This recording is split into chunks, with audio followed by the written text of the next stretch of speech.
Hi everybody, welcome to my next movie review. This one I mentioned that I needed to get the video back from somebody, before I did it. Well, I got it back, and I'm just now getting my act together to where I can do the review for you. This movie I saw on my birthday last year, in 2014. I really enjoyed it. Tony and I went to see it. Um, it's kind of almost a girl flick, sort of. Uh, but I mean, I enjoyed watching it. It's this movie here, uh, Maleficent, with Angelina Jolie, and uh, is got Elle Fanning, Sam Riley, Amelia Stanton, who played you know Dolores Umbridge in the Harry Potter series. The one that you wanted to beat up worse than Voldemort, and Juno Temple, and Leslie Manville. Um, but I tell you what, I mean, it was a pretty good movie. The part I liked about it is just the fact that the movie was told from the point of view of Maleficent and not King Stefan or them, because it's if you want to see the version where it's like told through like King Stefan's point of view or whatever, you want to watch the original cartoon version that Disney made years and years and years ago, called Sleeping Beauty. This, of course, is a live action movie. I mean, there's Elle sleeping and stuff. I mean, it's an extremely good movie, and I mean, granted, I mean, nothing against Angelina Jolie. Personally, I'm sure she's a completely wonderful person or whatever, but I'm not a big fan of her movies. I'm just not. I mean, like I saw Lara Croft Tomb Raider a few years ago, and I was just like, really? I mean, but she did, much to her credit, Angelina Jolie did a really good job in this movie. I mean, the funniest part of it all is, some of you, or most of you all, should know that John Voight is Angelina Jolie's dad. Okay.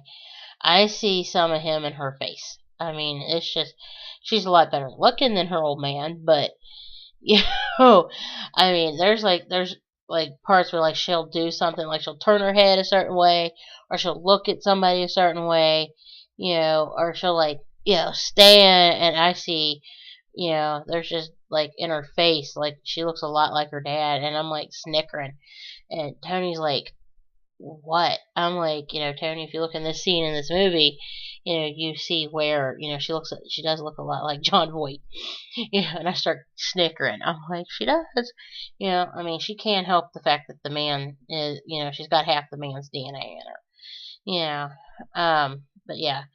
The story in this movie, talks about, what happened between Maleficent and King Stefan before he became King Stefan, and like when they were, kids, and they're growing up, and like she falls in love with the guy that becomes King Stefan, and eventually he betrays her, and he hurts her physically and emotionally, and then runs off and becomes king of this country, of whatever country it is, and leaves her heartbroken and alone, and she turns into this spiteful being and everything, because she's just so hurt with what he did to her that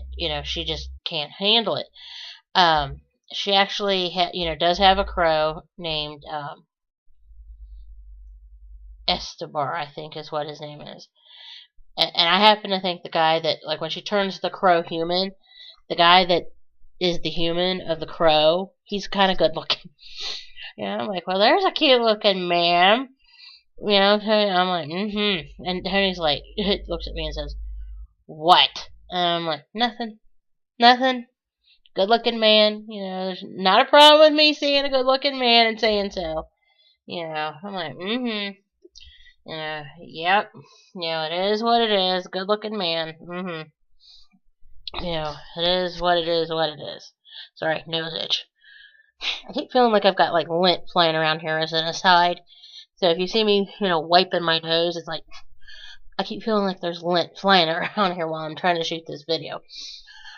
Uh, but yeah, you know, it's like, you know, he gets. My favorite part is where she turns the crow into a dog or a wolf or something, you know, like a dog or a wolf or something. And he pitches a fit. She turns him back human, and he's like, "Why did you turn me into a dog or a wolf or whatever it was?" He said, "You know, they eat crows." And he said, "You could have turned me into a mealy worm, and I would have been happy.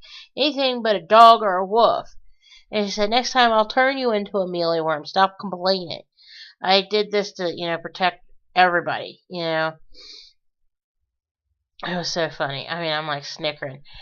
You know, and it's like towards, you know, the end of the movie, she does turn him into a dragon, and you know, the CGI in this movie, you know, like where she turns him into a bird and a crow and a dog and a dragon and all that, you know, fun stuff.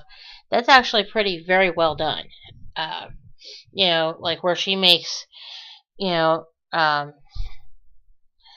the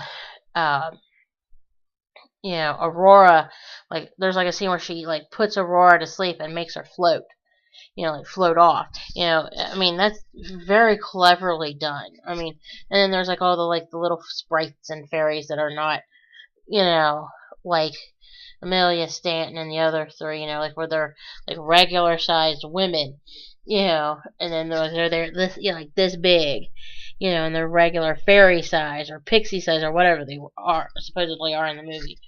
You know, but I just, you know, don't get me wrong. I don't know who I like Amelia Stanton less than I like Angelina Jolie, because like I said, Amelia Stanton played Dolores Umbridge in the Harry Potter movies. So you know, I bet now you're gonna go, well, let me look and see who that is. Oh my God, you know, she was that one that had that really scary voice that said, "I will have order," and the Weasley twins in Harry Potter get her good. You know, when Harry's taking his OWL tests at, you know, in the one movie, that was her. You know, I could not stand Dolores Umbridge in the Harry Potter movies. And the lady that plays her is in this movie. So, you know, I mean, it's just, you know, and she plays just as equally obnoxious character. I mean, it's not the voice, but it's just like the character's behavior is so obnoxious. I'm just like, want to go, you know. I mean, it's just, you know. And Angelina Jolie's character messes with, you know, Amelia Stanton's character and the other two pixies as they're watching, you know, Aurora grow up and everything. So, yeah, I mean, that's just what we're seeing is, you know, like them getting even with her. It's just like, ha! You know, it's the same response I had to the one Harry Potter where they get Dolores, you know. It's like, yes! You know, I can't stand her! You know, I mean, it's just, I've seen Amelia Stanton, and counting this movie and the one Harry Potter movie that she's in, that's two. There's like a third one, I think it's Sense and Sensibility that she's in with Emma Thompson. You know, the two of them made Harry Potter together also, by the way. That Emma played, you know, the, one of the teachers as well in Harry Potter. She played the, she played one, I forget, she played the, not the astronomy teacher, the, you know, cast your eye into the beyond. You know, that was her. You know, they were in, you know, Sense and Sensibility together. Oh, and Professor Snape, as an aside, was in Sense and Sensibility as well as the Colonel. But, you know, yeah, it's, you know, completely funny to see Amelia Stanton in this movie. You know, well, anyway, I'm going to pause here because I got, you know, another few movie reviews to do for you, okay? So hang on.